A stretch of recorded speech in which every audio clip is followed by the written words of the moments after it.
بے شک اللہ تعالیٰ اور اس کے فرشتے یصلون علی النبی، نبی پر رحمت بھیجتے ہیں، یعنی فرشتے تو رحمت کی دعا کرتے ہیں اور اللہ رحمت بھیجتا ہے۔ یا ایھا الذین آمنوا، اے لوگو جو ایمان لائے ہو، صلو علیہ، نبی پر خصوصی رحمت بھیجا کرو جس کو اردو میں درود کہا جاتا ہے، وسلموا، اور سلامتی بھیجا کرو، تسلیما، سلامتی بھیجنا، یعنی خوب سلامتی بھیجا کرو۔ تو یہ آیت جب اس آیت کی وجہ سے علماء نے یہ مسئلہ فقہاء نے بیان کیا ہے کہ زندگی بھر میں ایک مرتبہ درود بھیجنا ہر مسلمان پہ فرض ہے، کیونکہ اللہ نے حکم دیا ہے، اور الامر بشیء لا یقتضی التکرار، جب کسی بات کا آرڈر دیا جاتا ہے نا تو ایک دفعہ کرنے سے وہ آرڈر پورا ہو جاتا ہے۔ تو اللہ نے ہمیں درود کا حکم دیا، تو زندگی میں ایک دفعہ بھی اگر ہم درود پڑھ لیں گے تو یہ فرض ادا ہو جائے گا، جیسے کہ کلمہ توحید زندگی میں ایک دفعہ پڑھنا فرض ہے، باقی جتنا پڑھے اتنا اچھا ہے۔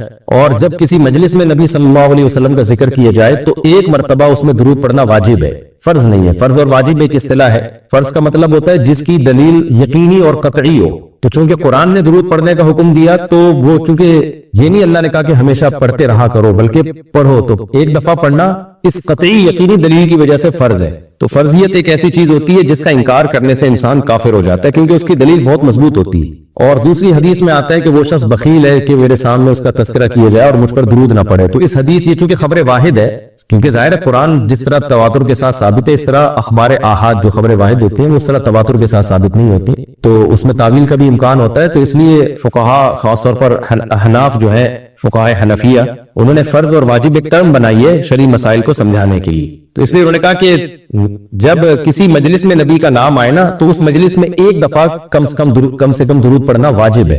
واجب کا درجہ تھوڑا سا فرض سے نیچے ہوتا ہے کیونکہ وہ حدیث سے ثابت ہے۔ تو اور پھر جب بار بار نبی کا نام آئے تو پھر بار بار پڑھنا واجب نہیں ہے کیونکہ اس میں حرج ہے۔ ہاں مستحب ضرور ہے کہ جتنی دفعہ پڑھیں، جب بھی نبی صلی اللہ علیہ وسلم کا نام آئے تو لازمی درود شریف پڑھا کریں، یہ تو مستحب ہے۔ نبی صلی اللہ علیہ وسلم نے فرمایا جس شخص نے مجھ پہ ایک دفعہ درود پڑھا اللہ اس پر 10 رحمتیں نازل کرتے ہیں اور اس کی 10 خطاؤں کو معاف کرتے ہیں۔ تو بہت زیادہ فضیلت ہے درود شریف پڑھنے کی، اور یہ بڑی عجیب بات ہے کہ درود شریف جو ہے یہ اصل میں اللہ کی عبادت ہے۔ یہاں میں آپ کو ایک دلچسپ مسئلہ بھی بتاتا چلوں۔ شرعی مسئلہ یہ ہے کہ جب ہم کوئی منت مانتے ہیں نا، منت کہ اگر اللہ نے میرے مریض کو شفا دے دی تو میں اتنے روزے رکھوں گا، میں یہ کروں گا، میں یوں کروں گا، تو اس عمل کو منت کہا جاتا ہے کہ باقی اگر آپ ٹھیک ہو گئے تو آپ پر لازم ہوتا ہے کہ آپ وہ کام کریں۔ تو منت میں یہ ضروری ہے کہ آپ جس چیز کی منت مانیں وہ عبادت مقصودہ ہو اور اس کی جنس میں سے لازم بھی ہو، یعنی عبادت میں کامل عبادت ہونی چاہیے، وہ عبودیت کا عنصر اس میں ہو۔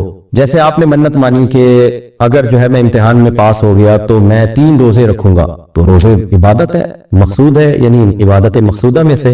لیکن اگر آپ نے منت مانی کہ میں اگر امتحان میں پاس ہو گیا تو میں وضو کروں گا، تو وضو چونکہ مقصود نہیں ہے، عبادت مقصودہ نہیں ہے، وضو سے مقصد تو نماز ہوتی ہے، تو وہ منت آپ کے اوپر لازم ہی نہیں ہوگی۔ آپ نے اگر منت مانی کہ جی میں صدقہ کروں گا، تو صدقہ عبادت مقصودہ ہے اور اس کی جنس میں سے جو زکوٰۃ ہے وہ واجب بھی ہے، روزے کی جنس میں سے رمضان کا روزہ واجب ہے۔ آپ نے نفل نماز کی منت مانی تو بھی منت پورا کرنا آپ پر لازم ہے، کیونکہ نفل نماز جو ہے وہ عبادت بھی ہے اور اس کی جنس میں سے یعنی فرض نماز آپ پر لازم بھی ہے۔ تو اگر دونوں میں سے ایک شرط بھی نہیں پائی جائے گی تو منت پھر منعقد ہی نہیں ہوتی ہے۔ جیسے آپ نے کہا کہ میں جو ہے وہ اگر امتحان میں میں کامیاب ہو گیا، پاس ہو گیا، تو میں جو ہے اپنے والدین کی خدمت کروں گا، تو یہ خدمت ثواب تو بہت ہے لیکن عبادت مقصودہ نہیں ہے، عبادت مقصودہ نہیں، تو یہ منت آپ پر پورا کرنا لازم نہیں ہوگی۔ خدمت تو کرنی چاہیے، ماں باپ کی خدمت سے بڑھ کر تو دنیا میں کوئی نیکی نہیں ہے، لیکن عبادت مقصودہ نہیں ہے۔ مقصودہ کا مطلب نماز، حج، یہ سب چیزیں جو ہے نا مقصود میں آتی ہیں۔ یہ کسی عارضے کی وجہ سے اللہ نے ہمیں حکم دیا ہے کہ تاکہ ماں باپ کو پریشانی نہ ہو۔ یہی وجہ ہے کہ اگر خدمت کے محتاج نہیں ہوتے تو پھر خدمت واجب بھی نہیں ہوتی، ان کی خدمت کے محتاج ہوتے ہیں تو واجب ہوتی ہے۔ لیکن نماز تو جب بھی ٹائم آئے گا آپ پر لازم ہوگی، زکوٰۃ تو سال گزرنے کے بعد جب بھی صاحب نصاب ہوں گے آپ پر لازم ہوگی، چاہے غریبوں کو ضرورت ہو یا نہ ہو، آپ پر تو زکوٰۃ واجب ہوتی رہے گی۔ تو اب علماء کا اختلاف ہوا ہے کہ اگر کوئی شخص درود شریف کی منت مانتا ہے تو کیا اس پر درود شریف کی منت پوری کرنا لازم ہے؟ بعض علماء نے کہا کہ نہیں، کیونکہ درود شریف بھی عبادت مقصودہ میں سے نہیں ہے۔ اس کی پہلے میں اور آسان مثال دیتا ہوں، جیسے تلاوت۔ علماء کہتے ہیں اگر کوئی یہ منت مانتا ہے کہ اگر میں امتحان میں کامیاب ہو گیا تو میں 3 پارے تلاوت کروں گا، تو یہ منت پوری کرنا بھی واجب نہیں ہے، کیونکہ قرآن پڑھنا بہت زیادہ ثواب تو ہے لیکن عبادت مقصودہ نہیں ہے، بلکہ مقصد قرآن سے کیا ہے کہ آپ کا دل بنے اور آپ کو آخرت کی یاد تازہ ہو، آپ کو شرعی حکام کا علم ہو۔ ثواب بہت ہے، ہر ثواب کا کام اصطلاحی عبادت نہیں ہوتا، خوب سمجھ لیں۔ عبادت کی بھی دو قسمیں ہیں، ایک عبادت ٹرم ہے، اصطلاح ہے، اور ایک عبادت مجازن ہم عبادت ہر اچھے کام کو عبادت کہتے ہیں، اس لحاظ سے تو کھانا کھانا بھی عبادت ہے کہ اگر آپ کی نیت اچھی ہے اس سے، لیکن ایک ہوتی ہے مقصود عبادت، تو مقصودہ عبادت میں سے نہیں ہے۔ ثواب بہت ہے قرآن کی تلاوت کرنا، اللہ سے محبت کی علامت ہے، بغیر سمجھ کے پڑھنا بھی بہت بڑی نیکی ہے، قرآن بغیر سمجھ کے پڑھنا بھی، لیکن قرآن کی تلاوت کی منت جو ہے وہ منعقد نہیں ہوتی۔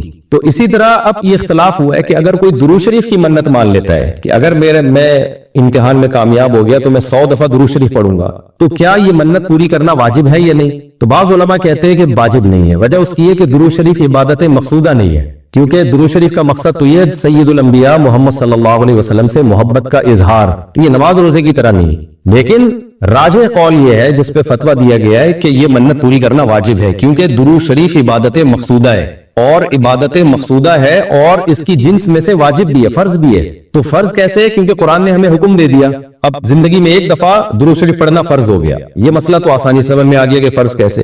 اب یہ ایک سوال پیدا ہوتا ہے عبادت مقصودہ کیسے ہے؟ نبی صلی اللہ علیہ وسلم کی تو عبادت جائز ہی نہیں ہے۔ اس کا بڑا دلچسپ جواب دیا حضرات فقہاء نے کہ درود شریف اصل میں اللہ کی عبادت ہے جو ہم اللہ کو خوش کرنے کے لیے کرتے ہیں، کیونکہ اللہ نے ہمیں آرڈر دیا ہے، اور اس میں عبادت کا عنصر، عبادت کہتے ہیں جس کی جو ہے وہ جس میں عبودیت کا عنصر ہو، آپ بطور غلام جو کام کر رہے ہو، جس میں آپ کو لاجک پوچھنے کی بھی اجازت نہیں ہوتی۔ جیسے 5 نمازیں فرض ہے نا، کیوں فرض ہے؟ وہ لاجک کی بھی ہمیں حکم نہیں، ہم نے پڑھنی ہے۔ روزہ فرض ہے، اس کی حکمتیں اللہ نے بیان کی، لیکن وہ حکمتیں نہ بھی ہو تو روزہ رکھنا پڑے گا۔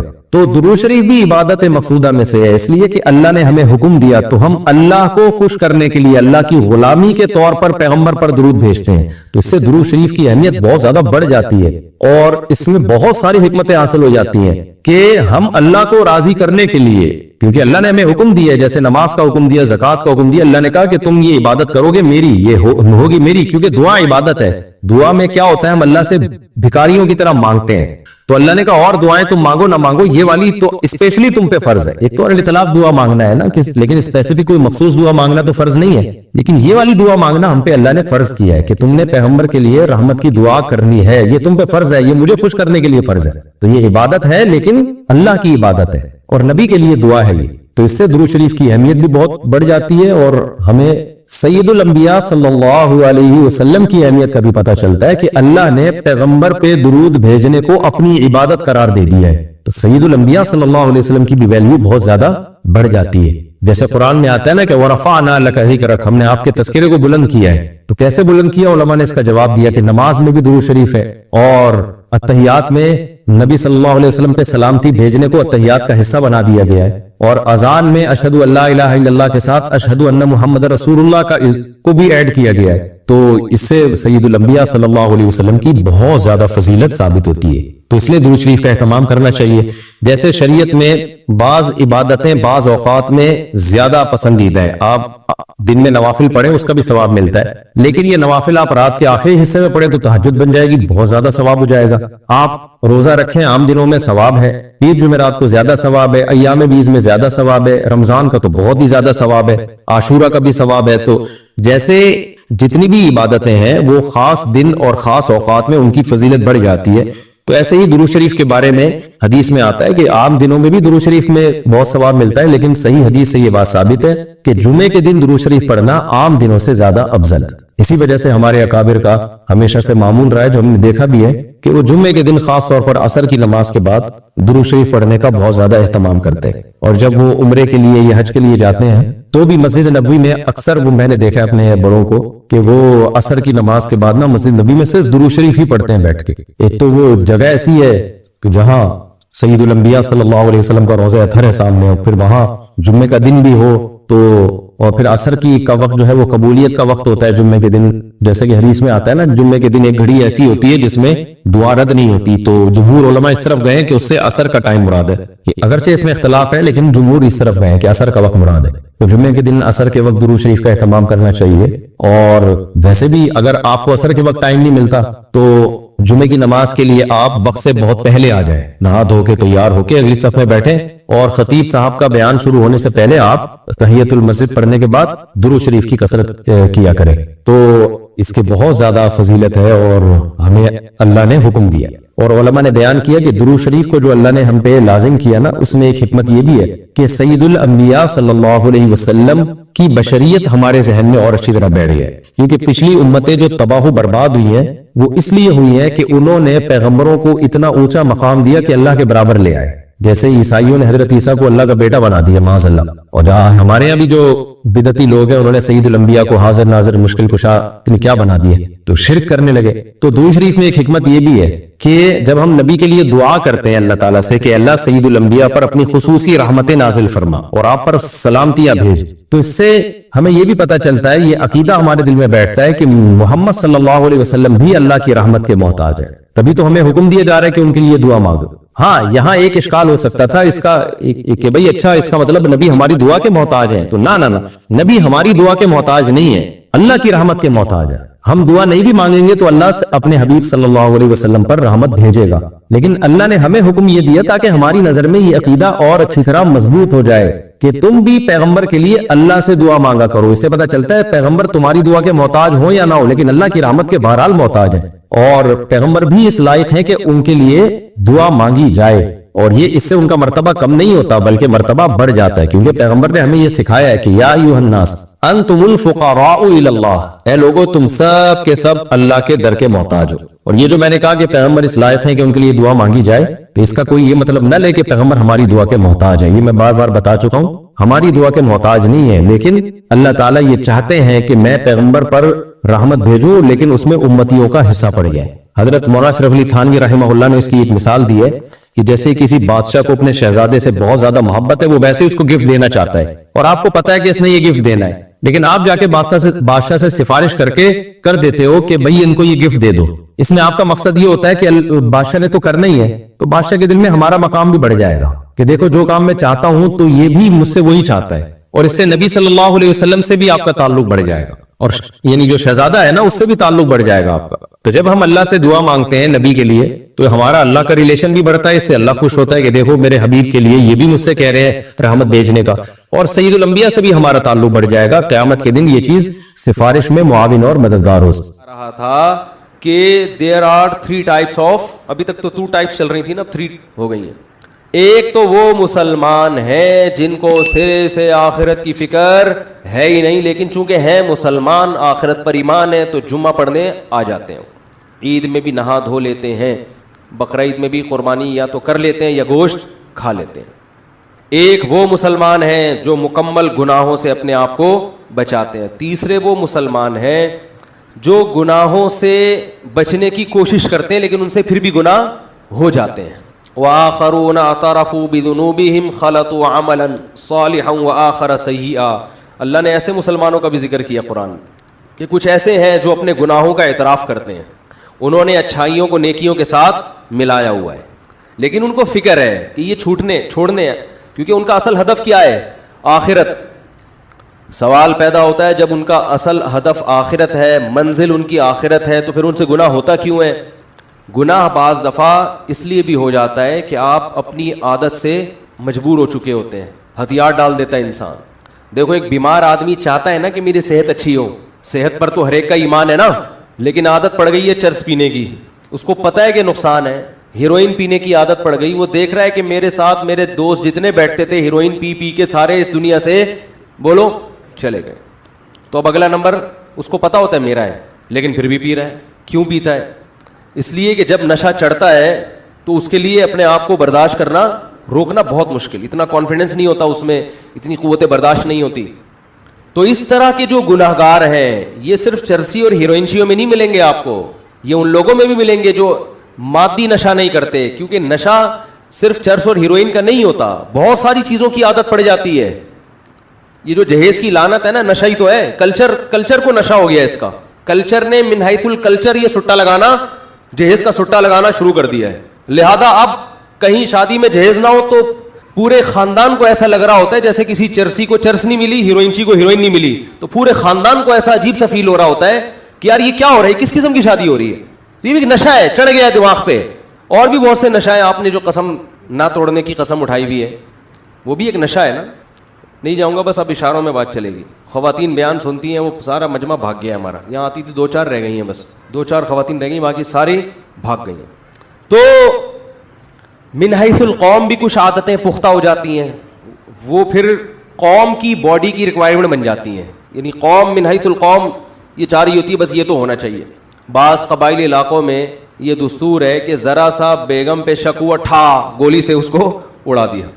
ایک صاحب مجھے بتا رہے تھے کسی قبیلے کا واقعہ, کسی خاتون کو کسی آدمی کے ساتھ دیکھا جان سے مار دیا. میں نے کہا یہ تو صحیح نہیں ہے, ثبوت کیا ہے کہ اس نے بدکاری کی نہیں کی. تو وہ کہنے لگے بھائی ہماری رسم ہے, ہمارے یہاں ایسا ہوتا ہے. اب وہ رسم چھڑوا نہیں سکتا کوئی بھی ان سے, قومی رسم بن چکی ہے. یعنی اب آپ چھڑوانے کی کوشش کرو, آپ دنیا چھوڑ دو گے, رسم نہیں چھوٹے گی الا ماشاء اللہ. تو ایسے ہی باڈی کو بھی کچھ چیزوں کی عادت پڑ جاتی ہے. فحش فلمیں دیکھنے کی عادت پڑ جاتی ہے نوجوانوں کو, اور اپنی خواہشات کو حرام طریقے سے پورے کرنے کی عادت پڑ جاتی ہے. گالیاں دینے کی عادت پڑ جاتی ہے, بات بات پہ زبان پہ کیا آ رہی ہے, گالی آ رہی ہے. گٹکوں کی عادت پڑ جاتی ہے, پتہ ہے نقصان دہ. دیکھو جو اسلام آپ کو دن میں درجنوں دفعہ مسواک کرنے کا حکم دے رہا ہو, وہ گٹکا آپ کے منہ میں برداشت کرے گا جو وہ مذہب؟ نبی صلی اللہ علیہ وسلم صبح اٹھتے ہی مسواک, ہر نماز میں مسواک, اتنا دانتوں کو صاف رکھ رہے ہیں. تو چلو آپ مسواک نہیں کرتے, اسلام کے حکم کو چھوڑ دیا, یا برش نہیں کرتے, دانت صاف نہیں کرتے, اسلام کے حکم کو چھوڑ دیا. حکم کے اپوزٹ تو نہ چلو نا. آپ نے تو حکم چھوڑا بھی کہ دانت صاف نہیں کر رہے, اوپر سے گندا کرنے کا پورا انتظام. اور گندا بھی ایسا نہیں کہ چلو کوئی روٹیوں یا گوشت پھنسا ہوا ہے, گند گٹکے کے مریضوں کے آپ منہ دیکھا کرو اپنی ذمہ داری پہ. ایسا نہ ہو آپ کہیں کہ مصعب آپ نے مشورہ دیا تو ہم دیکھ رہے ہیں. کیسا گند معذرت کے ساتھ کوئی گٹکے کی مریض بیٹھے ہوئے ہیں بھائی, معذرت جی نہیں, وہ کہیں گے ہم اپنے خلاف تھوڑی سننے کے لیے آئے ہیں, احتیاطاً. تو کس قدر گند بھرا ہوا ہوتا ہے منہ کے اندر. تو یہ اسلام برداشت کرے گا اس گندگی کو جو آپ کو بار بار السواک والتعطر من سنن الانبیاء, رسول اللہ صلی اللہ علیہ وسلم نے فرمایا مسواک یعنی دانتوں کو صاف رکھنا اور خوشبو کا استعمال یہ پیغمبروں کی سنت ہے. سارے پیغمبروں میں یہ چیز کامن تھی.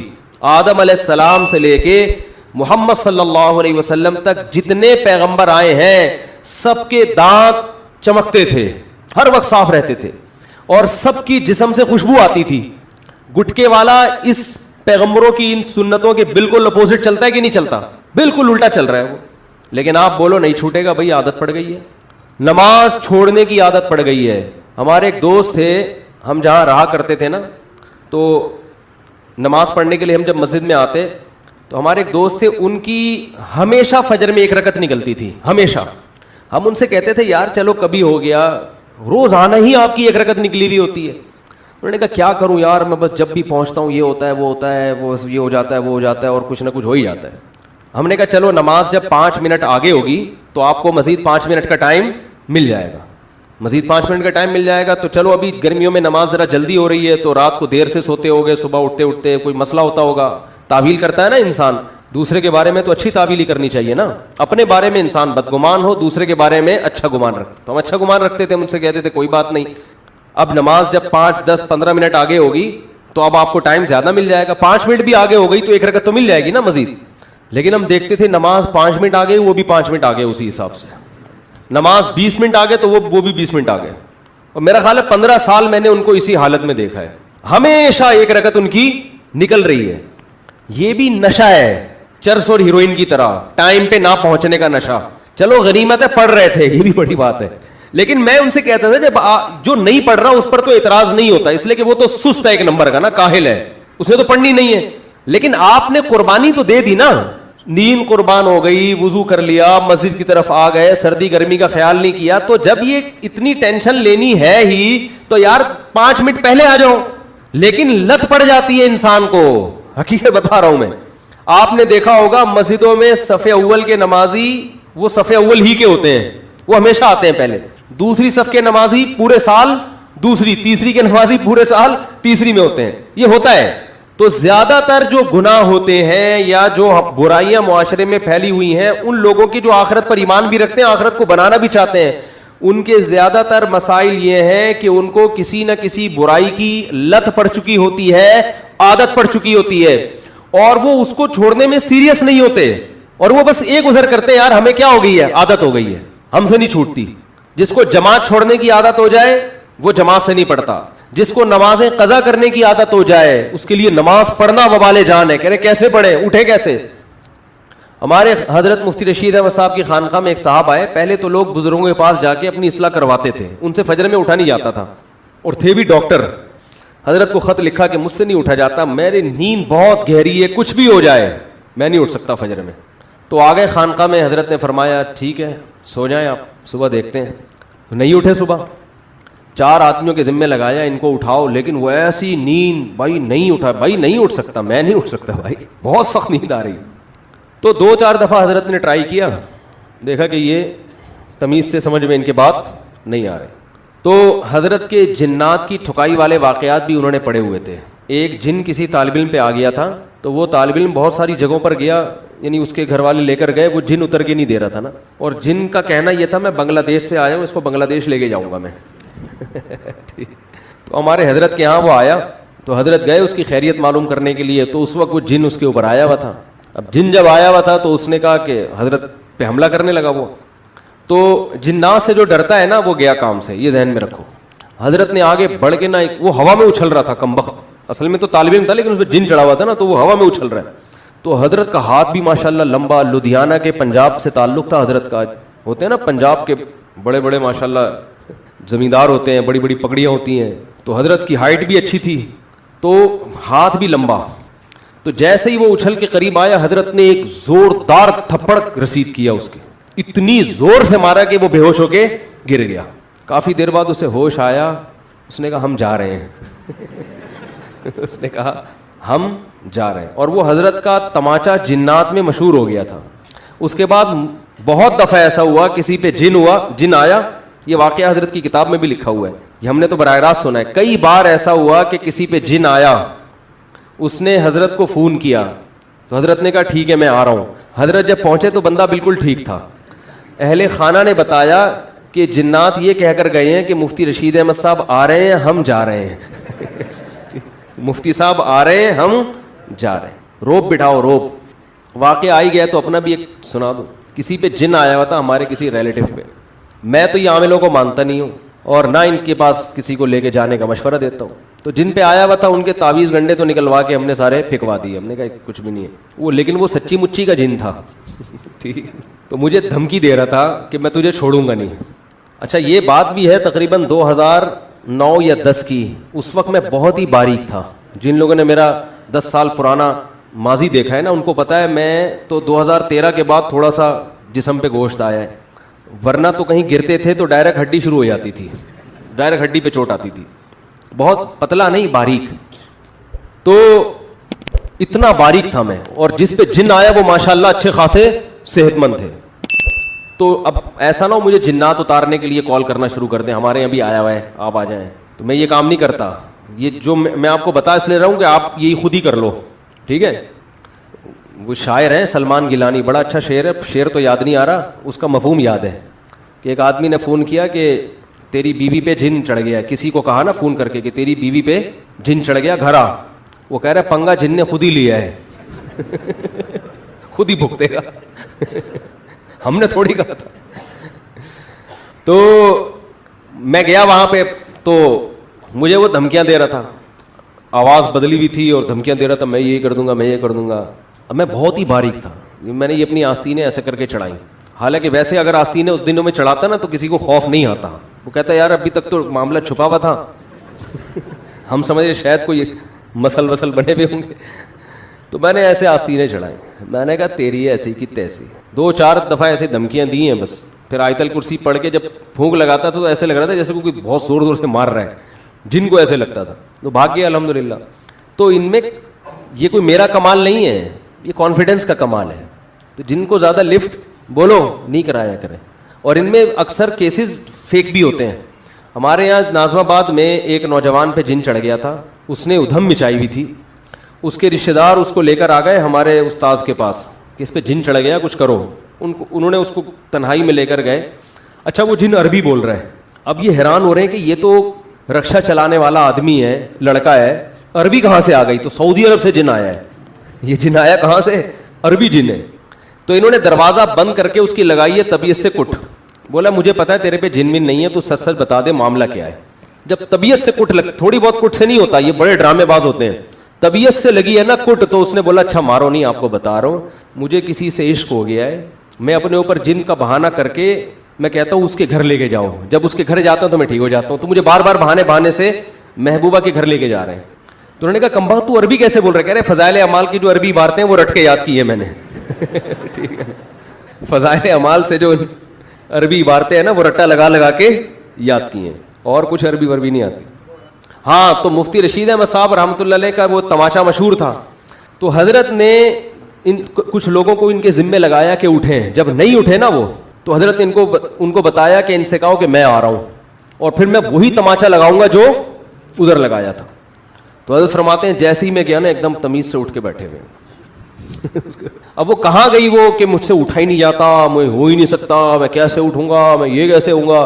تو یا تو اپنے اوپر کوئی تماچا لگانے کے لیے بندہ رکھو, وہ اٹھائے گا آپ کو, اور اگر کوئی تماچا لگانے والا نہیں ہے میرے بھائی تو پھر اپنے خود ہی تماچے لگایا کرو, سزا دیا کرو اپنے آپ کو. جس دن فجر کی جماعت نکل گئی ناشتہ گول, ناشتہ نہیں کریں گے. حضرت حکیم اختر صاحب رحمہ اللہ تعالیٰ فرمایا کرتے تھے کہ جس خدا نے تمہیں صبح اپنے سامنے حاضری کا حکم دیا, سارا دن کھلاتا ہے پلاتا ہے, صبح کہہ رہے میرے سامنے آ جاؤ, تو تمہارے منہ سے نوالا اترتا کیسے ہے جس دن فجر چھوڑ دیتے ہو؟ اس کے پیڑے تو کھا رہے ہو جو وہ دے رہے تمہیں. صبح کا ناشتہ وہ کرے جو فجر کی نماز پڑھے. اللہ ہم نے تیری عبادت کی ہے, اب ہم اس کے لائق ہیں کہ تیرے رزق سے ہم فائدہ اٹھائیں. اپنی ذمہ داری پوری نہیں کر رہے, ناشتے کے ٹائم پہ بیٹھا ہوا ہوگا اور کیسے بیٹھ کے آرڈر کر رہے ہوتے ہیں, دیر ہو رہی ہے مجھے جلدی لے کر آؤ. تو یہ اللہ کے لیے بھی تو آرڈر ہونا چاہیے, اللہ کے لیے بھی تو یہ حکم ہونا چاہیے کہ مجھے دیر ہو رہی ہے, مجھے نماز پڑھنی ہے, مجھے جانا ہے. تو جب تک میرے بھائی انسان سنجیدہ نہ ہو اور اپنے آپ کو سزا نہ دے, تو جن گناہوں کی لت پڑ چکی ہوتی ہے وہ گناہ آرام سے چھوٹتے نہیں ہیں, ان میں سیریس ہونا پڑتا ہے, جہاد کرنا پڑتا ہے, ایسے نہیں ہو جاتا وہ.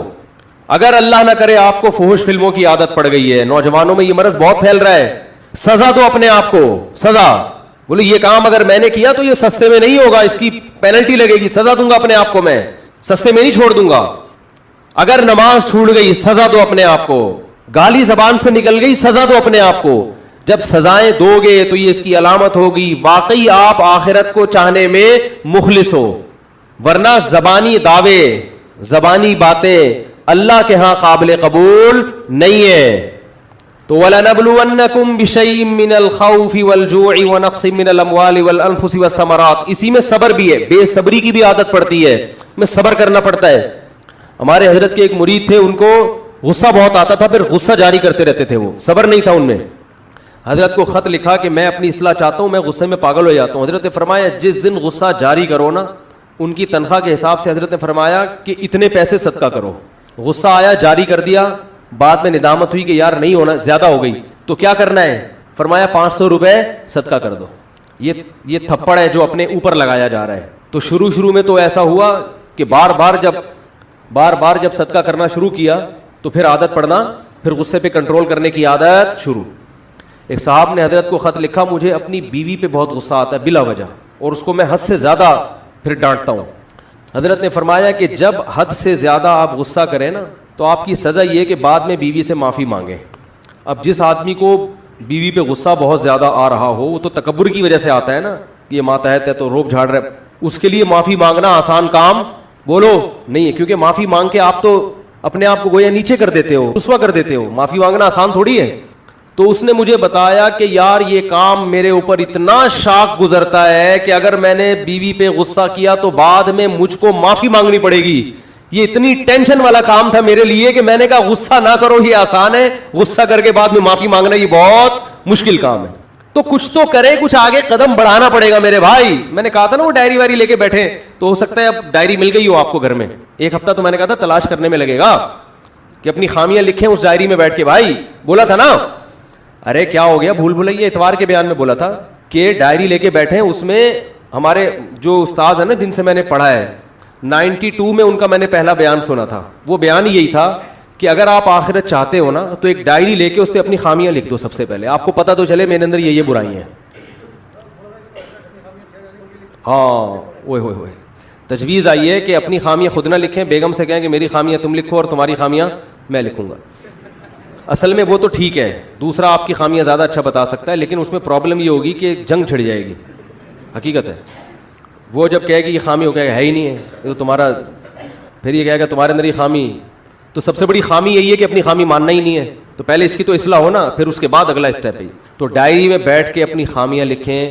میں غصے کو بلا وجہ جاری کرتا ہوں، بات بات پہ خام خامے میرا میٹر شارٹ ہوتا رہتا ہے، یہ گٹکا کھاتا ہوں، یہ سگریٹ پیتا ہوں، نماز میں پابندی نہیں ہو رہی، تکبیر اولیٰ کی پابندی نہیں ہو رہی، یہ مسئلہ ہے، یہ مسئلہ ہے، بچوں کی تربیت کی کوئی فکر نہیں ہے، گھر میں ٹائم نہیں دے رہا، سارا دن کٹر کے ڈھکن پہ باہر بیٹھا رہتا ہوں گلی میں. ٹھیک ہے نا. ایک ایک چیز بیٹھ کے لکھیں. لکھ کے نا دماغ انسان کا اس قابل نہیں ہوتا کہ سارا چیز کھوپڑی میں رکھے، وہ اپنے اس کو پیپر پہ لے کر آئے. ٹھیک ہے نا. پھر پیپر سنبھال کے رکھیں، ایسا نہ ہو کہ وہ پرچہ ہی گم جائے تو آپ کی ساری خامیاں مارکیٹ سے شارٹ ہو گئی. تو کسی ڈائری میں لکھیں، پھر اس کو پھر بیٹھیں کہ یار یہ چھوڑنی کیسے ہے، اس کے لیے کیا ترتیب ہے. چلو عادت پڑ گئی ہے، مشکل ہو رہا ہے، لیکن ہر چیز کا کوئی حل تو ہوتا ہے نا. ما انزل اللہ من داء الا انزل له شفاء، بخاری کی حدیث ہے. نبی نے فرمایا کوئی بیماری اللہ نے ایسی پیدا نہیں کی جس کا علاج نہ کیا ہو. اس میں جسمانی بیماریاں بھی ہیں، روحانی بیماریاں بھی ہیں. ہر بری خصلت کا علاج اللہ نے اس دنیا میں رکھا ہے. ہر برائی چھوٹ سکتی ہے. او بھائی صحابہ کرام شراب کے صدیوں سے عادی تھے، چھوٹ گئی نا ان سے، صدیوں سے عادی تھے. اعلان ہوا نہیں پینی، ختم، وہ بہا دیا انہوں نے، نالیوں میں شرابیں بہا دی ہیں. کتنی ٹینشن ہوئی ہوگی کچھ دن ان کو. بت پرستی ان کے خون میں شامل ہو چکی تھی، چھوڑ دی نا. ایسی توحید. نبی صلی اللہ علیہ وسلم نے فرمایا کہ شیطان اس بات سے مایوس ہو گیا ہے کہ جزیرہ عرب میں اس کی عبادت ہو. قیامت تک بت پرستی جزیرہ عرب میں نہیں ہوگی. آج بھی عربوں کی توحید دیکھو، عربوں میں کوئی بڑے سے بڑا انتقال ہو، اتنی سی قبر ہوگی چھوٹی سی، اور پتہ نہیں کہاں ہوگی، پتہ ہی نہیں ہوگا. ہمارے ہاں کوئی چھوٹے سا آدمی بھی دنیا سے جاتا ہے، شور اتنا زیادہ ہوتا ہے، اور اس کی قبریں اتنی اونچی اونچی پہاڑ جیسی قبریں، اور پھر قبریں بھی قبرستان میں نہیں ہوں گی. یہ بھی ایک بہت بڑی بدعت ہے. بھائی جہاں سب مسلمان دفن ہوتے ہیں وہاں بزرگ کو کیوں دفن نہیں کر رہے؟ ہر بزرگ کے لیے ایک الگ چار دیواری ہوگی اور الگ پروٹوکول دے کے دفن کیا جائے گا. یہ کہاں سے بدعت آئی ہے؟ یہ اجمیوں کی بدعتیں ہیں. عربوں میں یہ چیزیں نہیں ہے. شاہ فہد کی قبر پتہ ہے کس کو کہاں ہے؟ بولو نا بھائی. سعودی عرب کا بادشاہ شاہ فیصل کی قبر کا پتہ ہے؟ کہہ رہے بھائی دنیا سے چلے گئے تو عام مسلمانوں کی قبرستان میں بڑے بڑے علماء. شیخ بن باز کا کوئی مزار دیکھا کسی نے؟ سعودی عرب کے مفتی اعظم بہت بڑے مفتی عالم تھے، کسی کو پتا ان کا مزار کہاں ہے؟ کوئی پھول دیکھا ان کے مزار پہ، ان کی قبر پہ؟ یہ توحید ہے جو آج بھی آپ کو کہاں ملے گی؟ بولو عربوں میں. اور ہمارے ہاں جس کا انتقال ہو رہا ہے اتنی اتنی اونچی اونچی قبریں، پھر ان کے پھول ڈال کے اور اتنا اونچا کر دیا، پھر ان قبروں پہ جو کچھ ہو رہا ہے بدعتیں، اور پھر الگ پروٹوکول دے کے الگ قبر کیوں بنا رہے ہو بھائی؟ ہمارے حضرت فرمایا کرتے تھے جو بزرگ ہوگا نا واقعی میں بزرگ، وہ یہ چاہے گا مجھے عام مسلمانوں کے قبرستان میں دفن کیا جائے، کیونکہ اللہ کی رحمت جو عام مسلمین پر ہوتی ہے وہی مجھ پر ہو. وہ اپنے آپ کو کبھی بھی عام مسلمانوں سے ممتاز اور جدا نہیں کرنا چاہتے. تو ان کی تو یہ خواہش ہوتی ہے. بعد والے پھر اپنے چکر میں ان کو الگ دفن کرتے ہیں، اپنے چکر میں. جتنے بزرگان دین کی قبریں الگ الگ جگہ پر، ان کی اپنی کوئی وصیت نہیں تھی. بعد کے مریدین گڑبڑ کرتے ہیں ان کے ساتھ. تو ہمارے ہاں عقیدوں کے معاملے میں حساب بہت خراب ہے، بہت خراب. تو ہمارے نبی نے کیسی محنت کی. وہ قوم جو قبر پرست اور بت پرست تھی، کیسی توحید کے 1400 سال گزر گئے. آپ عربوں میں جا کے یا دیکھو، آپ کو قبروں میں کوئی قبر ایک بالش سے زیادہ اونچی نظر نہیں آئے گی. حالانکہ وہاں جتنے بڑے بڑے لوگ دفن ہیں، ہم جیسے ان کا تصور بھی نہیں کر سکتے. اتنے بڑے بڑے لوگ دفن ہیں وہاں پہ. جنت البقیع میں کتنے بڑے بڑے لوگ دفن ہیں، جنت المعلی میں کتنے بڑے بڑے لوگ دفن ہیں. تو اس سے پتہ چلتا ہے بھائی اگر چاہو تو سب کچھ ہو سکتا ہے، نہیں چاہو تو کچھ بھی نہیں ہو سکتا. اللہ تعالی ہم سب کو سمجھنے کی، عمل کی توفیق عطا فرمائے. وینٹیلیٹر پر ہے، ان کے لیے دعا کریں، دل سے دعا اللہ تعالیٰ صحت عطا فرمائے. شہزاد کے والد صاحب کی صحت کے لیے اور ان کے خاتمہ بالخیر کے لیے دعا کریں، دل سے دعا ہے جی اللہ تعالیٰ صحت عطا فرمائے اور ایمان پر موت مقدر فرمائے. آن لائن کریڈٹ کارڈ کے ذریعے رقم ادا کرنے پر دراز کی طرف سے 101 10% یا 20% ڈسکاؤنٹ ملتا ہے، وہ صحیح ہے یا نہیں ہے؟ ہاں ٹھیک ہے. کیا فرماتے ہیں مفتیان کرام مسئلہ مذکورہ کے بارے میں کہ ایک مسافر شخص کہیں پر نماز پڑھنے کے لیے اترا، جب وہ نماز پڑھنے کے لیے مسجد پہنچا تو آخری رکعت میں شریک ہوا. واضح رہے کہ اس جماعت میں اکثر تعداد مسافرین کی تھی. اب اس شخص کو معلوم نہیں کہ امام مسافر ہے یا مقیم، تو اب اس حالت میں وہ 2 رکعت پڑھے گا یا 4 رکعت؟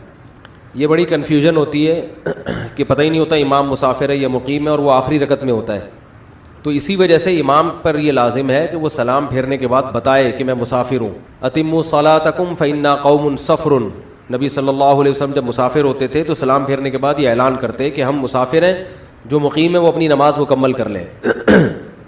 تو امام پر بھی یہ لازم ہے کہ وہ ایسی جگہ نماز پڑھا رہا ہے کہ لوگوں کو کنفیوژن ہو سکتی ہے تو وہ سلام پھیرنے کے بعد اردو میں بتا دے کہ میں مسافر ہوں, آپ اپنی نماز مکمل کریں, اس سے پیچھے پتہ چل جائے گا. نہیں پتہ چلتا تو پھر امام نے اگر اعلان نہیں کیا تو بظاہر یہی ہے کہ وہ مقیم ہے, تو آپ 4 رکعت مکمل کر لیں, پھر پوچھ لیں, پوچھنے کے بعد اگر مقیم ہے تو ہو گئی نماز, نہیں ہے تو پھر 2 رکعت پڑھیں دوبارہ. نبی صلی اللہ علیہ وسلم نے اکثر دھوتی پہنی ہے. پھر علماء کرام اکثر دھوتی کیوں نہیں پہنتے؟ تہبند پہنا ہے, ازار پہنا ہے, کیونکہ اس زمانے میں رواج ہی یہی تھا.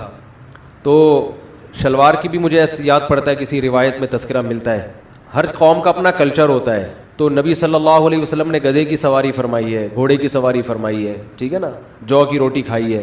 اس زمانے میں لوگ جو کی روٹی زیادہ کھایا کرتے تھے, کھجوریں کھائی ہیں. تو اب یہ نہیں کہ لوگ آپ کا مزاج کھجور کا ہے یا نہیں ہے پھر بھی آپ کھجوریں کھا رہے ہیں. کھجور ہر آدمی کو تو موافق نہیں آتی. یا گدھے آپ کو سواری جو ہے نا گاڑی ہے اور آپ گدھے پر سواری کریں. اب انگریزوں کو اگر آپ کہیں کرتا شلوار پہنے تو سردی سے ٹھٹر کے ویسے ہی مر جائے گا بیچارہ لندن میں, اور یہاں اتنی سردی ہوتی ہے. تو اس لیے اسلام نے کسی قوم کا کوئی مخصوص لباس نہیں رکھا. دین فطرت ہے نا, تو فطرت کے حساب سے لوگوں کو آزادی دی ہے جو جس زمانے کے حساب سے لباس پہننا چاہے. ہاں اس میں یہ ہے کہ کسی قوم کا شعار نہ ہو, اور عورت کا لباس پراپر ہو, مرد کا لباس عورتوں جیسا نہ ہو, عورتوں کا مردوں جیسا نہ ہو. مرد کے لیے ازار یا شلوار ٹخنوں سے نیچے نہ ہو, اوپر ہو. یہ چند پابندیاں لگائی ہیں, اس کے علاوہ اسلام نے آزاد رکھا ہے. لبرلز کہتے ہیں کہ ہمارے معاشرے میں عورت میں کوئی برائی ہو تو زیادہ بری سمجھی جاتی ہے. مثلا اگر کوئی مرد سگریٹ پیتا ہے تو بری عادت کہتے ہیں, لیکن اگر کوئی عورت پیے تو بری عورت سمجھی جاتی ہے. دیکھو لبرل لوگوں کو تو خواتین کے حقوق کے نام پہ چورن بیچنے کا بہت شوق ہے. ان کے ہاں جتنے خواتین کے حقوق پامال ہوتے ہیں نا, اتنے مذہبی لوگوں کے ہاں نہیں ہوتے. یہ تو دماغ میں رکھو آپ. سب سے پہلی بات یہ ہے کہ ان کی شادیاں اتنی لیٹ ہوتی ہیں. تو اب یہ جب 40 سال میں شادی کرے گا تو یہ اس سے عورت کا حق پامال ہو رہا ہے, نہیں ہو رہا. جس عورت سے شادی ہونی تھی وہ بغیر وہ شوہر لیس زندگی گزارتی ہے 40 سال تک, وہ بوائے فرینڈ کے ساتھ گزارا کرتی ہے. تو مذہبی لوگ جلدی نکاح کرتے ہیں, جب نکاح کرتے ہیں تو اس لڑکی کو جلدی گھر بسا دیتے ہیں, اس بوائے فرینڈ کی نحوست سے نکال کے اس کو شوہر والی نعمت عطا کرتے ہیں, اس کی اولاد ہوتی ہے, خاندان بستا ہے. تو آج جتنے بھی نعرے لگ رہے ہیں نا عورت کے حقوق کے نام پہ, یہ لیبل بہت اچھے ہیں, ان کے پیچھے عورت کا استحصال ہو رہا ہے. تو یہ جو انہوں نے سوال کیا ہے, کہاں چلا گیا سوال ہی غائب ہو گیا. ابے تم سوال لے کے بیٹھ گئے یار. ہاں کہ خواتین سگریٹ پیتی ہیں تو زیادہ برا سمجھا جاتا ہے, مرد پیتا ہے. دیکھو پہلی بات تو یہ جو لبرلز لوگوں کا ایک پروپیگنڈا ہے, یا مذہب مخالف لوگوں کا جو ایک پروپیگنڈا ہے کہ مرد اور عورت دونوں کو ایک نظر سے دیکھتے ہیں, یہ نظر ہی غلط ہے. دونوں میں جب اللہ نے فرق رکھا ہے تو اس فرق کو ختم کر دینا یہ پاگل پنا ہے, حماقت ہے. دونوں کی جو اللہ تعالیٰ نے جو سوچ بنائی ہے, باڈی بنائی ہے, دونوں کا جو مزاج بنایا ہے, اس میں زمین آسمان کا فرق ہے. تو لہذا دونوں کے احکام بھی ایک دوسرے سے جدا ہیں, الگ ہیں. ایک صاحب مجھے کہنے لگے جب شوہر مر جاتا ہے تو بیوی عدت گزارتی ہے اسلام میں, بیوی مر جائے تو شوہر پہ عدت کیوں نہیں ہے؟ تو یہ تو اسلام نے بڑا فرق کر دیا, اس کے لیے حکام الگ, اس کے لیے الگ. میں نے کہا یار یہ میٹرنیٹی ہوم خواتین کے لیے ہوتے ہیں, مردوں کے لیے کیوں نہیں ہوتے؟ یہ گورنمنٹ نے بڑا فرق کیا ہوا ہے نا کہ مردوں کے لیے ہسپتال الگ ٹائپ کے, خواتین کے لیے. بولو بھائی, وہ میٹرنیٹی ہوم عورتوں کے لیے بن رہے ہیں. وہ ایک سیاسی لیڈر تقریر کر رہے تھے نا کہ آپ مجھے ووٹ دیں, میں اسکول بناؤں گا, لڑکوں کے الگ لڑکیوں کا الگ. اب جوش میں سیاسی لوگ تو اکثر آپ کو پتہ ہے کہ پھینک رہے ہوتے ہیں, ان کو پتہ تو ہوتا نہیں ہے کہ آگے کرنا بھی ہے کہ نہیں کرنا کچھ. تو انہوں نے کہا ابھی تو ووٹ لینے ہیں, پھینکتے رہو, میں یہ کروں گا, گرلس کے کالج الگ بناؤں گا, بوائز کا الگ. تو کسی نے کہا کہ سر ہمارے ہاں میٹرنیٹی ہوم نہیں ہے. انہوں نے کہا آپ ووٹ تو دیں مجھے, 2 بناؤں گا, لڑکیوں کے لیے الگ, مردوں کے لیے الگ. تو جو اس کے قائل ہے نا برابری کے, ان سے کہو کہ یہ کیا مسئلہ ہے کہ عورت بچے کو فیڈ کیوں کراتی ہے, آدمی کیوں نہیں کراتا؟ عورت بچہ کیوں جنتی ہے, آدمی کیوں نہیں جنتا؟ تو اس لیے عورت پہ عدت ہے, مرد پہ عدت نہیں ہے. نسب خراب ہونے کا خطرہ عورت سے ہوتا ہے, مرد سے تھوڑی ہوتا ہے. تو اس لیے اللہ نے دونوں کے حکام میں کیا رکھا ہے؟ فرق رکھا ہے. اب کچھ اخلاقی برائیاں ایسی ہیں جو مردوں میں ہوں تو زیادہ بری سمجھی جاتی ہیں, عورت میں ہو تو کم بری سمجھی جاتی ہیں. اور کچھ اخلاقی برائیاں ایسی ہیں جو عورت میں ہو تو زیادہ بری سمجھی جاتی ہیں, مرد میں ہو تو کم بری سمجھی جاتی ہے. چیخنا چلانا یہ مردوں پہ بھی برا ہے, عورتوں پہ بھی, لیکن عورت پہ یہ زیادہ برا لگتا ہے کیونکہ اس کی طبیعت میں اللہ نے مرد سے زیادہ حیا رکھی ہے. وہ بے حیائی کا کام کرے گی نا تو اپنی نیچر سے زیادہ بغاوت کر رہی ہے. وہ مرد اگر بے حیائی کرتا ہے تو وہ اپنی نیچر سے زیادہ بغاوت نہیں کر رہا, اس کی طبیعت میں اتنی حیا نہیں ہے. عورت تو نام ہی حیا کا ہے. بزدلی اخلاقی برائی ہے نا, بزدل ہونا.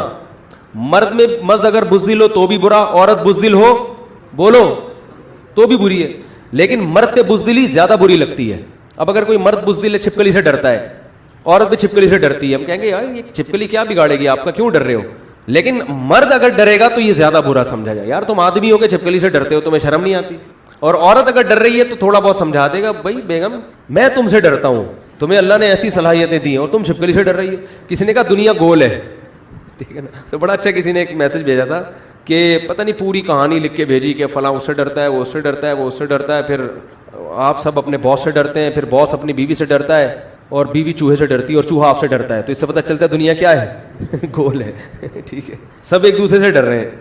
تو بزدلی یہ بری چیز ہے, یہ مرد پہ زیادہ بری, عورت پہ کم درجے کی بری ہے, یہ کم درجے کی بری, اس کو اتنا تانا نہیں دیا جائے. چیخنا چلانا بری عادت ہے, مرد پہ زیادہ برا لیکن عورت پہ اور زیادہ برا لگتا ہے. تو اسی طرح یاد رکھو یہ جو بے حیائی کے کام ہے نا, بے حیائی والے کام, بدکاری ہے, زنا ہے, یہ دونوں کے لیے برا ہے.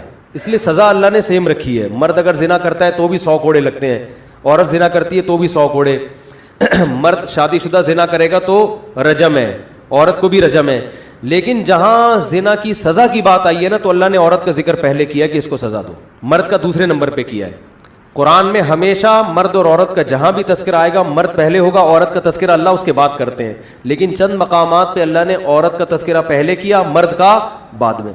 جیسے زنا کی جہاں بات آئی ہے, الزانیۃ والزانی, زنا کرنے والی عورت اور مرد دونوں کو کوڑے مارو, تو پہلے ذکر اس لیے کیا ہے کہ عورت کے لیے زنا کرنا زیادہ برا ہے, کیونکہ عورت میں حیا بھی ہوتی ہے جو اس کو برائی زنا سے روکتی ہے.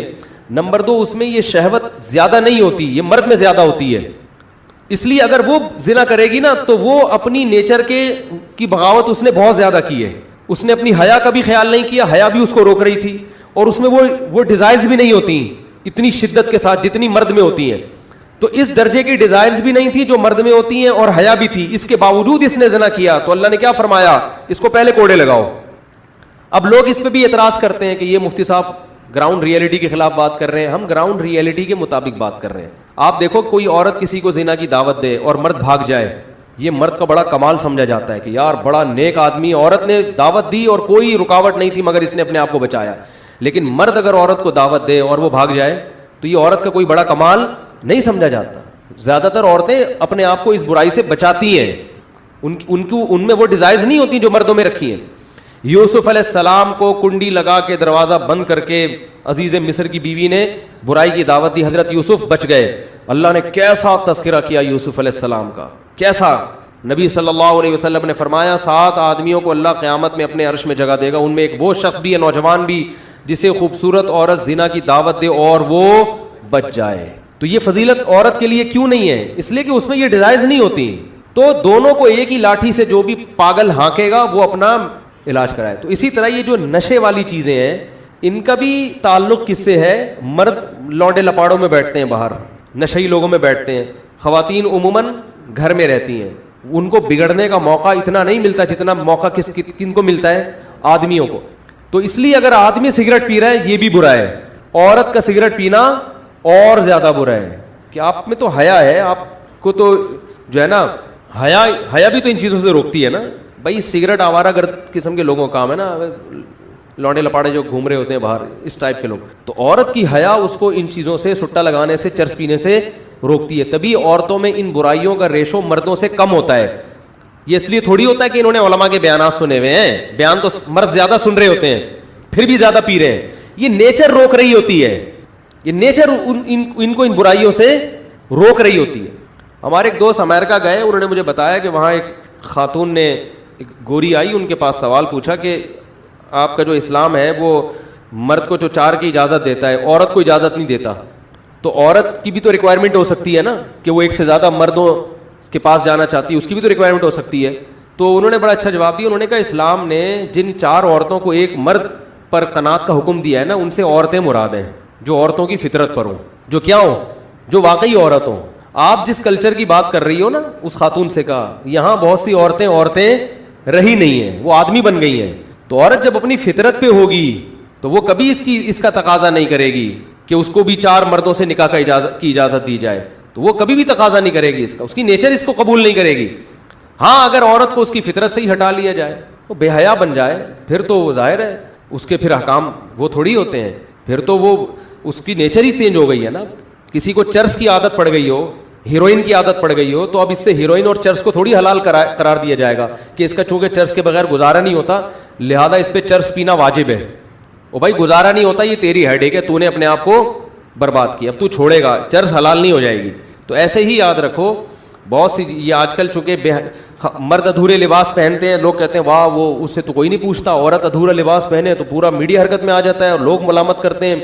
تو بھائی مرد کے لیے پردے کے حکام الگ ہیں, عورت کے لیے پردے کے حکام الگ ہیں. مرد کے لباس کم پہننے سے بے حیائی نہیں پھیلتی اتنی جتنی عورت کے بے لباسی سے پھیلتی ہے. لیکن کمال کی بات یہ کہ مرد پھر بھی پراپر ڈریس پہن رہا ہے پورے یہاں سے لے کے, یعنی یورپ میں تو جتنا مرد ڈھک سکتا ہے نا, میرا خیال ہے بس آنکھیں اور چہرہ رہ گیا ہے تاکہ پہچان میں آ جائے کہ یہ وسیم بھائی ہیں, ستار بھائی ہیں, غفار بھائی. یار پورے بیان میں وسیم بھائی نہیں آئے تھے, چلو وہ بھی آ گئے, وہ ناراض ہو رہے ہوں گے یار آج مفتی صاحب ہمیں بھول گئے. تو فطرت کے بالکل کیا چل رہا ہے, یہ نیچر سے لڑوا رہے ہیں ہم کو یہ لبرلز لوگ. تو اسی میں یہ جو میں نے ماتحت والی بات کی تھی, عورت کی فطرت ہے وہ مرد کے ماتحت رہنا چاہتی ہے, وہ نہیں آنکھوں میں آنکھیں ڈال کے بات کرنا چاہتی. لیکن میڈیا نے اس کو کیا بنا دیا ہے, مرد کے مقابلے میں لا کے کھڑا کر دیا ہے. اب وہ مقابلے میں جب مرد کے آ کے کھڑی ہو گئی ہے تو مرد اس کو تسلیم نہیں کر رہا اس مقابلے کو. نتیجہ کیا نکل رہا ہے, گھروں میں لڑائی اور پھر علیحدگی. تو میڈیا کو چاہیے خواتین کو یہ سمجھائے اپنے شوہروں کی ماتحت بنو. جیسے نبی نے فرمایا عورت کی جنت اس کا شوہر ہے, وہ عورت جنت میں داخل نہیں ہو سکتی جس کا شوہر اس سے ناراض ہے, وہ نہیں داخل ہو سکتی. اس کو خوش کرو, اس کی اطاعت کرو, اس کی فرما برداری کرو, گھر بساؤ. لیکن الٹی کہانیاں پڑھائی جا رہی ہیں, ساسوں کی خدمت لازم نہیں ہے, سسر کی خدمت لازم نہیں ہے. تو کمال ہے یار, جب کچھ بھی لازم نہیں ہے تو گھر میں کیا پیڑے کھانے کے لیے آئی ہے وہ. ٹھیک ہے, جب ایک گھر میں رہتے ہیں تو سب بڑوں کی خدمت کرتے ہیں. بیٹے پر بھی لازم ہے اپنے ماں باپ کی خدمت کرے, جو بھی گھر میں بڑے ہیں, تو عورت پر بھی لازم ہے گھر کے بڑوں کی خدمت کرے. چھوٹوں پر اس کو یہ لیبل نہ لگائیں کہ ساس سسر کی خدمت, اس کو یہ کہیں کہ چھوٹوں پر لازم ہے کہ وہ بڑوں کی خدمت کرے. چاہے وہ شاگرد ہو, شاگرد پر لازم ہے اس کا استاذ کی خدمت کرے, وہ پوتوں پر لازم ہے دادا کی خدمت کریں, نواسوں پر لازم ہے نانا کی خدمت کریں. تو صرف ایک بہو پر لازم نہیں ہے ساس سسر کی خدمت, ہر چھوٹے پر لازم ہے کہ وہ اپنے بڑے کا خیال رکھے. اس لیے میں اب اس کو یہ لیبل نہیں لگاتا کہ بہو پر ساس سسر کی خدمت لازم, اس لفظ سے چڑھتے ہیں لوگ. چھوٹے پر لازم ہے کہ جب وہ جوائنٹ فیملی میں گھر میں رہتے ہیں تو اپنے بڑوں کا خیال رکھیں. ساس سسر نہ بھی ہو, آپ کے ماموں بوڑھے ہو گئے, وہ آپ کے ساتھ گھر میں آ کے رہتے ہیں, آپ پر ان کی خدمت بھی لازم ہے. نہیں آ رہی میرے خیال ہے بات سمجھ میں. اور اگر کوئی عورت نہیں کرے گی خدمت تو غیرت مند آدمی برداشت نہیں کرے گا اس کو کہ یار میرا ماموں ہے, میرا چاچا ہے, بوڑھا ہے, وہ گھر میں پڑا ہوا ہے, تم اس کو پانی نہیں پلاتی, تم وہ چائے کا کہہ رہے ہو, تم اس کو چائے بنا کے نہیں پلا سکتی. یہ تھوڑی ہوتا ہے بھائی, پھر ایسے نہیں گھر چلتے. بالکل آزاد, ہر آدمی کیا کہہ رہا ہے, میں کیا ہوں, آزاد. اچھا بعض خواتین کو یہ بھی شکایت ہوتی ہے کہ نبی بھی گھر میں کام میں ہاتھ بٹاتے تھے. تو ہاتھ بٹانا سنت عمل ہے, بتانا چاہیے. ہم بھی کوشش کرتے ہیں ٹوٹے پھوٹے طریقے سے ہاتھ بٹانے کی, آپ بھی بٹایا کریں. لیکن کتنا, اب جو لبرل لوگ ہیں نا وہ کہہ رہے ہیں کہ گھر کے کام عورت کی ذمہ داری نہیں ہے. وہ بالکل گوروں والا کلچر لا رہے ہیں کہ برابر برابر کام کریں گے گھر کے, آدھا آدمی کرے گا, آدھا کون کرے گا, بولو, مرد. تو اس پہ بھی آواز اب اٹھ رہی ہے. تو میں کہتا ہوں پھر گھر کے باہر کے کام بھی آدھے آدھے ہونے چاہیے. کیا خیال ہے, کمانا بھی تو گھر کے باہر کا کام ہے نا. دیکھو کھاتے تو دونوں بیٹھ کر ہیں, کماتا کون ہے, شریف لوگوں میں ابھی تک یہ کلچر چل رہا ہے کہ آدمی کماتا ہے. تو پھر آدھا کمانا بھی کس کی ذمہ داری ہو, عورت کی ذمہ داری, آدھی کس کی ذمہ داری ہو, مرد کی. تو پھر یہ بھی ہونا چاہیے, تو جو کہ نہیں ہونا چاہیے. اس سے تو نقصان ہوگا, عورت کا استحصال ہوگا. لیکن آپ چاہیے کرتے رہو, مگر معاشرے میں ہو یہی رہا ہے, اور معاشرہ اس طرف چل پڑا ہے کیونکہ ہمارے دیندار لوگوں نے بھی اب کمپرومائز کر لیا ہے, ہتھیار ڈال دیے. اب گھریلو عورت چاہیے ہی نہیں, پڑھی لکھی چاہیے. اور پڑھی لکھی کا مطلب ایجوکیشن نہیں ہے, جاب کرے وہ جاب.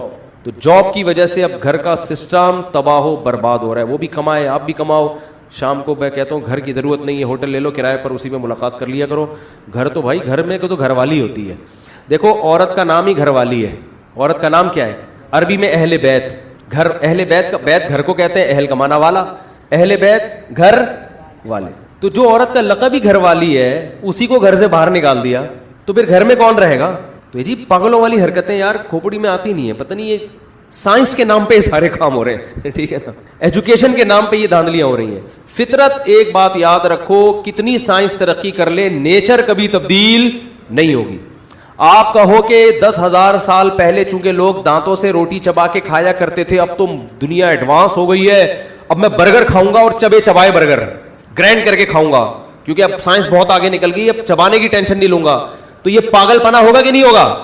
او بھائی سائنس جتنی بھی ترقی کرے, آپ کی 6 فٹ کی 5 فٹ کی جو باڈی ہے وہ چینج تھوڑی ہوئی ہے. تو نہ مرد تبدیل ہوا, نہ عورت تبدیل ہوئی, نہ بچے پیدا ہونے کا پروسیس چینج ہوا, نہ آپس کے جو ریلیشن ہے اس میں کوئی وہ چینجنگ ہوئی ہے, اس کے اصول بھی وہی ہیں. تو کتنی بھی ترقی کر جائے سائنس, جو 10,000 سال پہلے کامیابی کے اصول تھے آج بھی وہی اور کل بھی وہی اصول رہیں گے. اس کو چینج کرنے کی کوشش ترقی کے نام پہ مت کرو. سمجھ نہیں آ رہی تو پھر جیسے چل رہے ہو چلتے رہو, اپنا خود ہی بیڑا غرق کرو گے. بہت شوق ہے یار, یہ ایسی بہو چاہیے, ڈاکٹر چاہیے, انجینئر چاہیے. بھائی تو نے کلینک کھلوانی ہے, کیا کرنا ہے اللہ کے بندے. ٹھیک ہے ایجوکیشن کی ایک ویلیو ہوتی ہے, لیکن آپ کو کیوں چاہیے؟ کیا مسئلہ کیا ہے تمہارے ساتھ؟ ٹیکا لگوانا ہے تم نے, ایک پیراڈول کھانی ہے. بڑے بڑے ڈاکٹر پڑے ہوئے یار, پرپز ہی پتہ نہیں ہوتا کمبخت کو کسی کو کہ میں نے کرنا کیا ہے, اس کی وجہ سے پاگل ہوئے گھوم رہے ہیں. اور پھر ایک عورت سے جب آپ سب چیزیں چاہو گے تو پھر کچھ بھی نہیں ملے گا. ایک کام اس کے ذمہ لگاؤ, بھائی تمہارا یہ گھر ہے, بس یہ اس کو جنت بنا دو, اور ساری ذمہ داری کس کی ہے؟ میری ہے. تو فائنینس کی ذمہ داری, معاشی ذمہ داری ساری میری ہے, اور گھر میں تمیز سے بیٹھ کے تم بس کھاؤ. ٹھیک ہے نا, پیزا چاہیے پیزا لے آؤں گا, برگر چاہیے انڈے والا چاہیے, زنگر برگر. آج کل اتنے پیسے ہوتے ہیں, جو غریب آدمی ہے وہ پھر ان کی بیویوں کی ریکوائرمنٹ بھی اسی حساب سے ہوتی ہے. لیکن نارملی لوگ تو یہ سب چیزیں کر سکتے ہیں. او بھائی تم نے گھر کو کیا بنانا ہے؟ جنت. کل ایک خاتون نے مجھے میسج بھیجا, کسی کو پتہ نہیں ہے کس کی بات چل رہی ہے, غیبت میں نہیں آتا, کہ میری بھابھی یہ فل ٹینشن بنی ہوئی ہے میرے لیے, اور بھابھی الگ گھر کا مطالبہ کر رہی ہے, اور بھابھی یہ کر رہی ہے, اور بھابھی یوں کر رہی ہے, اور بھابھی یہ کر رہی ہے, اور بھابھی وہ کر رہی ہے. تو میں نے کہا آپ گھر میں ہو کیوں؟ کہہ رہی میں ڈاکٹر بن رہی ہوں, میں بھی شادی نہیں کر سکتی. تو میں نے کہا یہ آپ کی ٹینشن ہے, آپ کی بھابھی کی ٹینشن نہیں ہے. جب بھابھی گھر میں آئے گی نندوں کے ساتھ اس کا گزارا نہیں ہوگا. آپ شادی کر کے پتلی گلی سے نکلو یہاں سے, اس کے گھر چھوڑو. بھابھی اور اس کے آپ کے بھائی کا ہیڈ ایک ہے, وہ الگ رہنا ہے, ساتھ رہنا ہے, ساتھ سے لڑنا ہے کہ نہیں لڑنا, کیا پکانا ہے, یہ آپ کا ہیڈ ایک نہیں ہے. نیچرل لائف تھوڑی ہے. بلوغت کے بعد آپ کے باپ کا گھر آپ کا نہیں ہے, آپ کا گھر اپنے میاں کا ہے. وہاں جاؤ اور وہاں سے نندوں کو نکالو. حقیقت ہے, عورت کا گھر تو اس کے میاں کا ہوتا ہے نا. ابے اماں ہوا کس کے ساتھ رہتی تھی؟ آدم علیہ السلام کے ساتھ رہتی تھی نا. رخصتی آدمی کی تھوڑی ہوتی ہے, عورتوں کی ہوتی ہے رخصتی. تو عورت کی رخصتی ہوتی ہے کہ بھئی یہ اب تمہارا گھر کون سا ہے؟ تمہارے میاں کا, یہاں تمہاری اولاد ہوگی, یہاں تمہارا گھر بسے گا, قیامت تک اب یہی رہو گی, جنازہ یہاں سے اٹھے گا تمہارا.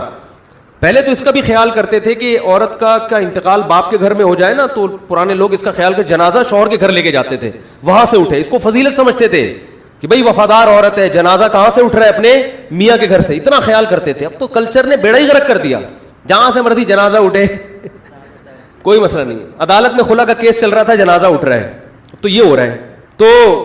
تو میں نے اس خاتون کو مشورہ دیا, میں نے کہا آپ اس ٹینشن میں, بھابھی اور بھائی کی جو لڑائی کی ٹینشن آپ کے ذمے نہیں ہے, کیونکہ وہ پھر وہ ٹینشن, پھر وہ بھابھیوں کی غیبتیں, بھابھی یہ کر رہی ہے, بھابھی یہ کر رہی ہے. چھوڑ دے بھابھی کو اپنے حال پہ, بھائی کے ساتھ. آدمی کو پتا ہوتا ہے بیگم کو کس طرح لے کے چلنا ہے, کیا اس کی برائیاں کیا اچھائی ہیں, وہ اس حساب سے چل رہا ہوتا ہے. اسے پتا ہوتا ہے میری بیوی میں یہ برائی ہیں, لیکن کوئی بات نہیں یار, میں اس کو چھوڑ نہیں سکتا, یہ برائی کے باوجود میں اس کو رکھوں گا, برداشت کروں گا. وہ صحیح نہیں کر سکتا, لیکن عورتیں اس کو سیدھا کرنے کی کوشش کرتی, میری بھابھی میں یہ برائی کیوں ہے, سیدھی کیوں نہیں ہو رہی برائی.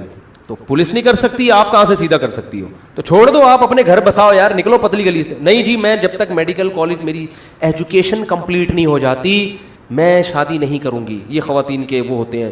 تو ٹھیک ہے, جب ایجوکیشن کمپلیٹ ہو جائے گی, اچھی ڈاکٹر تو بن جاؤ گی, لیکن اس کے ساتھ پہلے آپ کو کسی سائیکیٹرک کو دکھانا پڑے گا. کھوپڑی صحیح کام کرنا اس وقت تک چھوڑ چکی ہوگی. اتنے گھریلو گھر میں جھگڑے ہو چکے ہوں گے نا, اور جب ایک دفعہ دماغ کی سیٹنگ آؤٹ ہوتی ہے نا, پھر ایسی خواتین شادی ہو کے یہ ساری ٹینشن پارسل کر دیتی ہیں سسرال میں. آئی بات سمجھ میں, کیونکہ اپنا ہی کھوپڑا صحیح نہیں ہوتا. تو جب ٹینشن کے ساتھ رخصتی ہوئی ہے تو وہ پھر جب دیکھو فریش دماغ آدمی ہر جگہ خوش رہتا ہے, ہر نیگیٹو کو بھی پازیٹیو لے جاتا ہے. اور جو پہلے سے ہی جلا بھنا بیٹھا ہو اور پہلے سے ہی ڈپریشن میں ہو, وہ دوسروں کو بھی ڈپریشن میں ڈالتا ہے کہ نہیں ڈالتا.